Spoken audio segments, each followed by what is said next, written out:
Hello friends, welcome to the new episode of my channel. আমি Prince. তো আজকে একটা ব্যাপার নিয়ে বেসিক্যালি কথা বলবো। তো টলিউডের বিভিন্ন ব্যাপার নিয়ে অনেকে অনেক সময় ভিডিও করতে বলে, অনেকে বিভিন্ন রকম সাজেশন দেয় যে দাদা এটা নিয়ে কথা বলো, ওটা নিয়ে কথা বলো। এবং আমি প্যান্টে তালি বলে যে গানটা ছিল সেটা যখন রিভিউ করি, তারপর থেকে এরকম অফার অনেকেই আসে যে বাংলা ইন্ডাস্ট্রির নস্টালজিক যে ব্যাপারগুলো সেগুলোকে নিয়ে আলোচনা করো, ডিসকাস করো।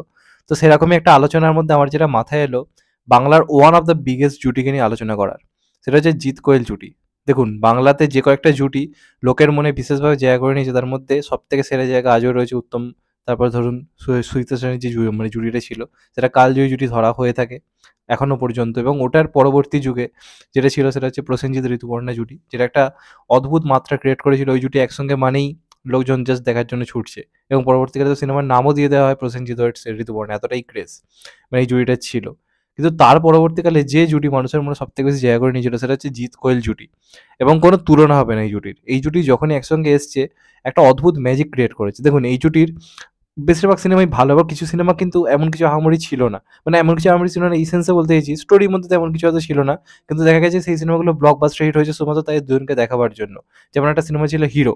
আমি বলছি না খারাপ সিনেমা, একদমই না। খারাপ সিনেমা না। আমি বলতে চাইছি জিৎ কোয়েল জুটির অন্যান্য সিনেমাগুলো যেগুলো ছিল, বন্ধন বা আরো যে সিনেমাগুলো, সেগুলোর তুলনায় আমি বলতে চাইছি হিরো কিন্তু একটু হলেও ডাউন সিনেমা ছিল। কিন্তু তা সত্ত্বেও সেটা ভয়ঙ্কর বিজনেস করে সেই সময়। তার বড় কারণ হচ্ছে জিৎ কোয়েল জুটি। তো পরবর্তীকালে এই জুটি ব্যাক টু ব্যাক বহু হিট সিনেমা দিয়েছে। আমার পছন্দের মধ্যে রয়েছে বন্ধন, এছাড়া বহু কাজ রয়েছে। মানে এই জুটি যখনই একসঙ্গে এসছে একটা অদ্ভুত মাত্রা ক্রিয়েট করে বড় পর্দায়।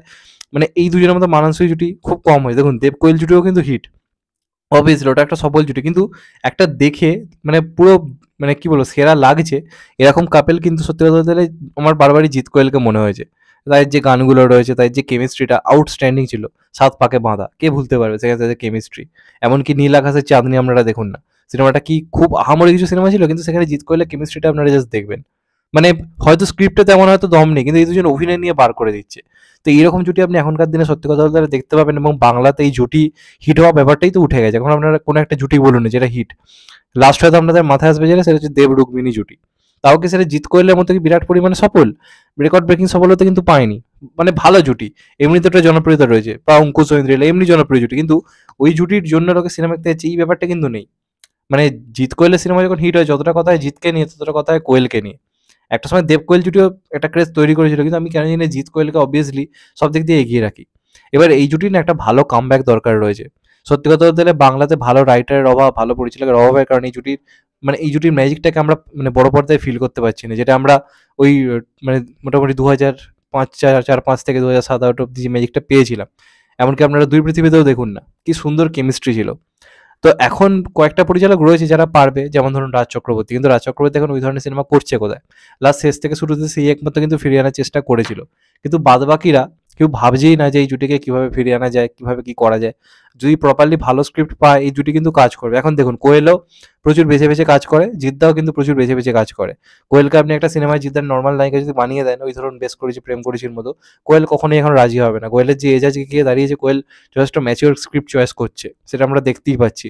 অপরদিকে জিদ্দাও কিন্তু একটা এমন সিনেমা এখন করছে মানে যেখানে তারই মানে মানে তাকে নিয়ে সিনেমা আপনারা যদি দেখেন তার কাজগুলো, সেখানে তার গুরুত্ব বেশি। তো এই চেঙ্গিস বলি বা রাবণ বলি এই ধরনের সিনেমা কোয়েলকে নায়িকা করা যাবে না। তো এখনই টাইম হচ্ছে জিৎ কোয়েলকে ফিরিয়ে আনার, কারণ জিদ্দা কিন্তু এখন অন্যরকম সিনেমা করার কিন্তু একটা বড় প্ল্যানিং করছে। এবং সে চাইছে ফ্যামিলি অডিয়েন্সের কাছে পৌঁছতে। তার বুমেরাং দেখুন আপনারা, বুমেরাং কিন্তু অবশ্যই মেন স্ট্রিম কাজ, কিন্তু সেই চেঙ্গিস বা রাবণের মতো তো পিওর মশালা মুভি নয়, একটু অন্যরকম কাজ হয়েছে। বা পরবর্তীকালে বেঙ্গল টকিজের সঙ্গে যে কাজটা আসছে, তো জিদ্দা কিন্তু আস্তে আস্তে ফ্যামিলি অডিয়েন্সের কাছে কিন্তু পৌঁছতে চাইছে। আর জিৎ কোয়েল জুটির ফ্যামিলি অডিয়েন্স ভয়ঙ্কর ভালো। বেশ করেছি প্রেম করেছি কি বন্ধন টন্ধনের মতো বিজনেস করতে পেরেছে, তার থেকে এটা কম করেছে। কারণ এই জুটির মাস অডিয়েন্সের থেকে এই জুটির ফ্যামিলি অডিয়েন্স ভয়ঙ্কর বেশি। একটা সময় আমার মনে আছে গোটা ফ্যামিলি শুধুমাত্র জিৎ কোয়েলের সিনেমা বলে দেখতে যেত, যে বন্ধন বন্ধন তো ফ্যামিলি ভিড় করে দেখিয়েছে। তো ওই অডিয়েন্সের ক্রেজ কিন্তু এখনো যথেষ্ট ভালো। এবং জিৎ কোয়েল যদি একসঙ্গে স্যার প্রপারলি এমন সিনেমা বানায় যেটা ফ্যামিলির সঙ্গে লোকে অ্যাটাচ করতে পারবে, মানে পাগলের মতো ভিড় হবে। যেমনটা হলো প্রাক্তন সিনেমার সময়, প্রসেনজিৎ ঋতুপর্ণা ফিরলো। তারপর কি প্রসেনজিৎ ঋতুপর্ণা জুটির অন্যান্য সিনেমাগুলো সেই লেভেলের হিট হতে পেরেছে? হতে পারেনি, কিন্তু প্রাক্তন হয়েছিল। কারণ ওটার সঙ্গে অডিয়েন্স কানেক্ট করতে পেরেছিল। তো এই মুহূর্তে দাঁড়িয়ে আমার মনে হয় জিৎ কোয়েল জুটির একমাত্র প্রপারলি কামব্যাক মানে রাজকীয় প্রত্যাবর্তন যদি কেউ করাতে পারে, সেটা হচ্ছে একটাই নাম, সেটা হচ্ছে উইন্ডোজ প্রোডাকশন হাউস এবং শিবপ্রসাদ এবং নন্দিতা জুটি। এবার শুনে অনেকে বলতে পারে যেটা তো তারা সেই একই গোত্রের সিনেমা বানাবে। কিন্তু একটা কথা তোমরা ভেবে দেখো, তারা কোনো সিনেমা কিন্তু তাদের অসফল হচ্ছে না। তাদের প্রত্যেকটা সিনেমা বক্স অফিস সফল হচ্ছে, কারণ দর্শক কানেক্ট করতে পারছে। এবং তারা যে সিনেমাগুলো বানায় সেখানে স্ক্রিপ্ট, সেখানে হিরো হিরোইনের সমান কিন্তু গুরুত্বপূর্ণ ভূমিকা থাকে। হিরোর যেমন একটা দিক রাখা হয়, সেখানে হিরোইনের একটা সব থেকে বড় উদাহরণ হচ্ছে বেলা শেষে বা বেলা শুরু।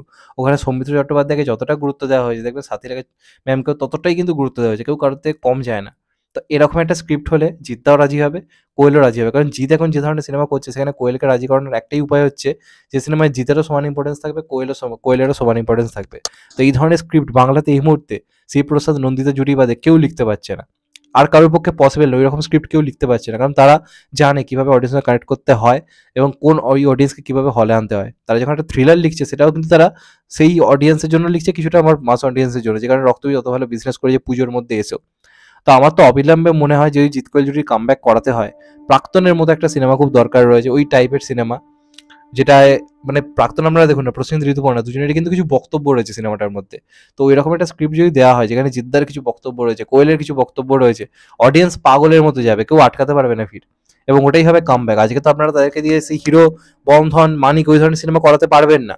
আজকে জিৎ কোয়েল জুটিকে ফেরাতে গেলে আজকের দিনের মতো করে সিনেমা বানাতে হবে। সেটা একমাত্র করার দক্ষতা আমার এই মুহূর্তে মানে উইন্ডোজের রয়েছে বলে। তো ওটাই একমাত্র সম্ভব কামব্যাক করানো। তো এটা নিয়ে তোমাদের কি মত অবশ্যই কমেন্ট করে জানাও, কারণ আমি চাই এই জুটিটা ফিরুক।